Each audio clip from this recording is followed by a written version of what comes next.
आज इस वीडियो में हम बात करने वाले हैं बीपी के बारे में, ब्लड प्रेशर के बारे में, क्योंकि आजकल ये बहुत ही कॉमन सी समस्या बन चुकी है। ज़्यादातर लोगों में हमें ये चीज़ देखने को मिलता है, किसी को हाई ब्लड प्रेशर की प्रॉब्लम है तो किसी को लो ब्लड प्रेशर की प्रॉब्लम है।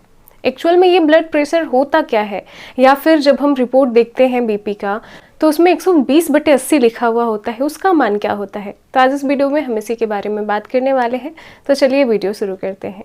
सबसे पहले हम बात करते हैं कि ब्लड प्रेशर होता क्या है। हमारा जब हार्ट बीट करता है तो वो ब्लड को पंप करता है और हमारे सेल्स तक पहुंचाने का काम करता है। आर्टरीज के थ्रू ब्लड हमारे सेल्स तक जाता है और ऑक्सीजन डिलीवर करने का काम करता है। तो हमारा हार्ट जब पंप करता है तो वो एक प्रेशर क्रिएट करता है, वो एक प्रेशर से ब्लड को फेंकता है हमारे रुधिर वाहिनियों में, और उन रुधिर वाहिनियों में जो हमारा ब्लड प्रेशर क्रिएट करता है उसी को हम ब्लड प्रेशर के नाम से जानते हैं।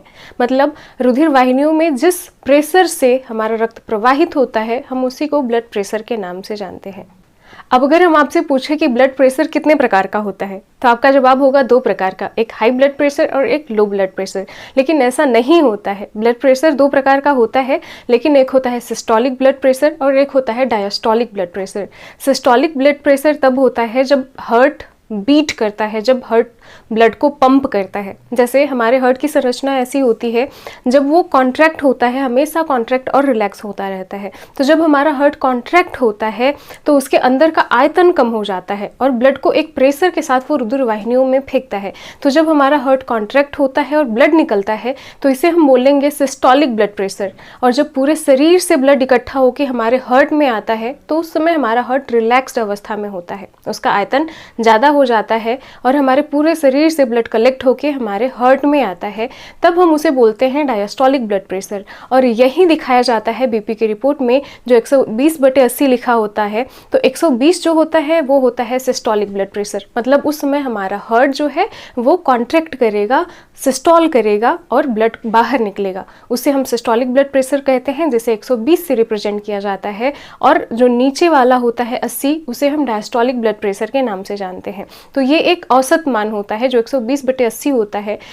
अगर ऐसा है 120/80 तो ये एक अच्छा बीपी माना जाता है कि ब्लड प्रेशर नॉर्मल है हमारी आर्टरीज में और वेंस में। लेकिन हमारी आर्टरीज में जब इससे ज़्यादा प्रेशर बढ़ने लगता है, 120 का मान जो है वो 140 हो जाए, 150 हो जाए, और जो 80 का मान है वो 90 तक चला जाए, तो हम इसे हाई ब्लड प्रेशर बोल देते हैं। इसका मतलब हमारे आर्टरीज में दबाव ज़्यादा पड़ रहा है, प्रेशर ज़्यादा पड़ रहा है। और जब यही प्रेशर कम होता है तो हम उसे लो बीपी के नाम से जानते हैं। ये जो 120 का मान होता है वो 110 हो सकता है, 100 हो सकता है, और जो 80 वाला मान होता है डायस्टोलिक ब्लड प्रेशर जो होता है वो 70 हो सकता है 80 से। हाई ब्लड प्रेशर को हम हाइपरटेंशन के नाम से जानते हैं, और वहीं जो लो ब्लड प्रेशर होता है उसे हम हाइपोटेंशन के नाम से जानते हैं। और आपको पता है कि जिस एपरेटस से हमारी बीपी नापी जाती है उसका नाम क्या होता है? उसका नाम होता है स्फिग्मोमैनोमीटर। तो ये थी आज की वीडियो। आई होप आपको अच्छी लगी हो। वीडियो यहाँ तक देखने के लिए थैंक यू सो मच। मिलते हैं अपनी अगली वीडियो में, तब तक के लिए बाय।